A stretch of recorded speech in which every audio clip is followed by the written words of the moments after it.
अधर्म के लिए लड़ना या बोलना, क्षमा करना आप लोग हमारी बात को अगर अन्यथा लें तो ये आपकी मजबूरी है। खैर विदिशा वाले तो समझदार हैं, यहाँ के तो लोग इतने समझदार होते हैं कि एक बार एक विदिशा को चंगीलाल ट्रेन पे बैठो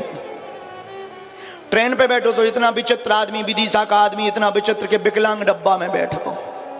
टीटी ने कहा तुम्हें दिखाई नहीं देता, ये तो विकलांग डब्बा है, विकलांग का डब्बा है, तुम्हें दिखाई नहीं देता। बोले हमारे पास आम है, आम।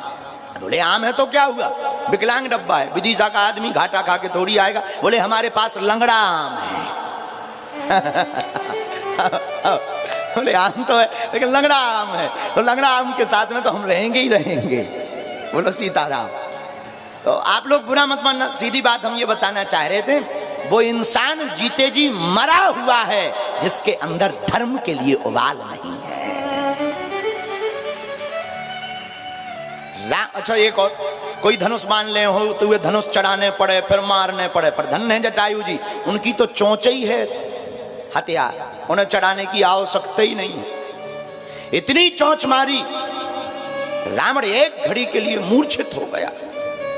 और हमसे एक संत कह रहे थे बहुत अच्छी बात, बोले पंडित जी एक घड़ी के लिए ही सही, लेकिन अधर्म हारा है, धर्म जीता है। एक घड़ी के लिए, पर धर्म तो जीता।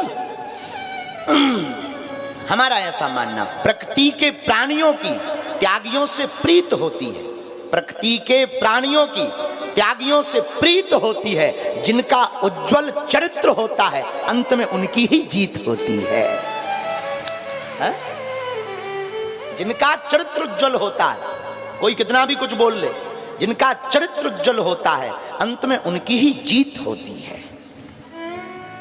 रावण लड़ने लगा, कृपाण निकाली, कृपाण तलवार नहीं, तलवार में तो एक जगह धार होती, कृपाण में तो ना इस तरफ कृपा ना उस तरफ कृपा, दोनों तरफ से लड़ा जा सकता। रावण ने तलवार नहीं कृपाण निकाली। जब मूर्छित हुआ तो एक संत बोले जटायु जी मूर्ख थे, मूर्छित हो गया था, जो 20 आंखें थी उनका ऑपरेशन कर देते, जाकर 20 आंखें निकाल लेते, मूर्ख थे। तो जटायु जी से किसी ने पूछा कि तुमने जब रावण मूर्छित हुआ आंखें क्यों नहीं निकाली? जटायु जी ने बड़े गौरव के साथ कहा, हम भारत के पक्षी हैं और यहां युद्ध भी धर्म के साथ लड़ा जाता है। स्त्री पर, सोते हुए शत्रु पर, बालक पर और शरण में आए हुए व्यक्ति पर हमारे यहाँ युद्ध नहीं किया जाता है, क्योंकि ये भारत धर्म युद्ध है। यहाँ महाभारत भी धर्म युद्ध बना, लेकिन पहले ऐसा जमाना था कि जो है युद्ध भी धर्म के साथ जीता जाता था, युद्ध में भी धर्म का ध्यान रखते थे। अब आजकल तो धर्म ही में युद्ध होता है। पहले जमाना ऐसा था कि धर्म युद्ध में धर्म होता था, अब आजकल युद्ध ही में धर्म है। दिन रात धर्म ही को लेकर युद्ध। बोलो सीताराम। जटायु जी के पंख कट गए, जटायु जी नीचे गिर गए।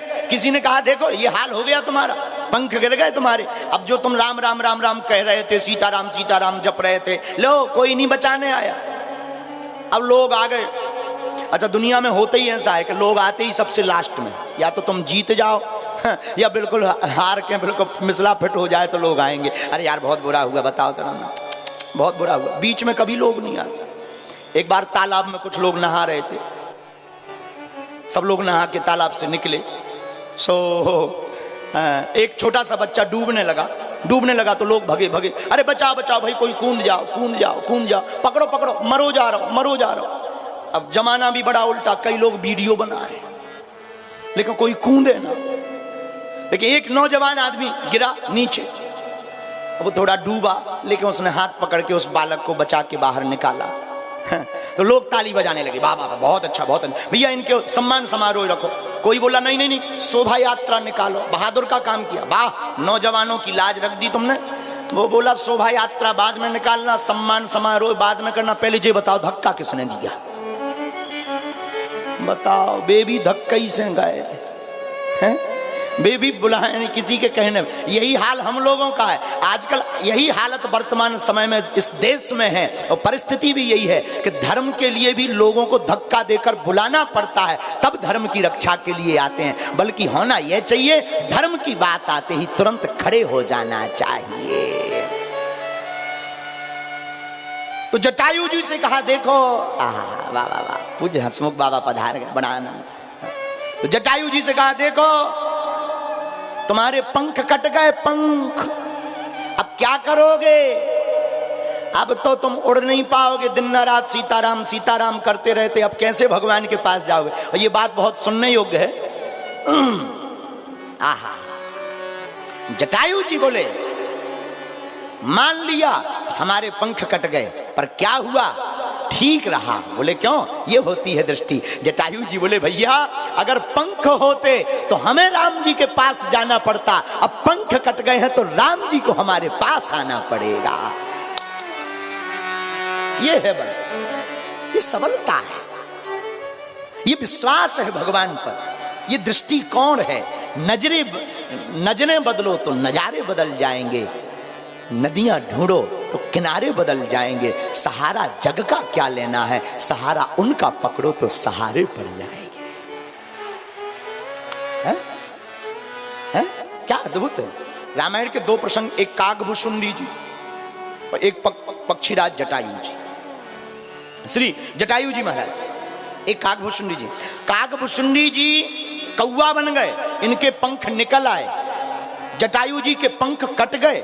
किसी ने कागभूषुंडी जी से पूछा, तुम्हारे पंख निकल आए, क्या कहना चाहोगे?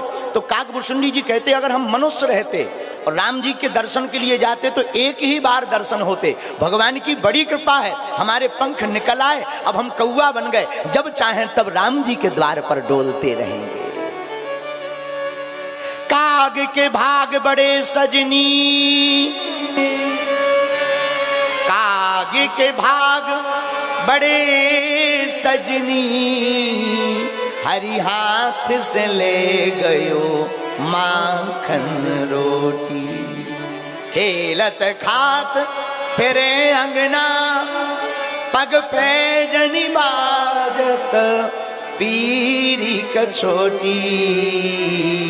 ओ काग के भाग बड़े सजनी, हरि हाथ से ले गयो माखन। कितनी अच्छी बात है।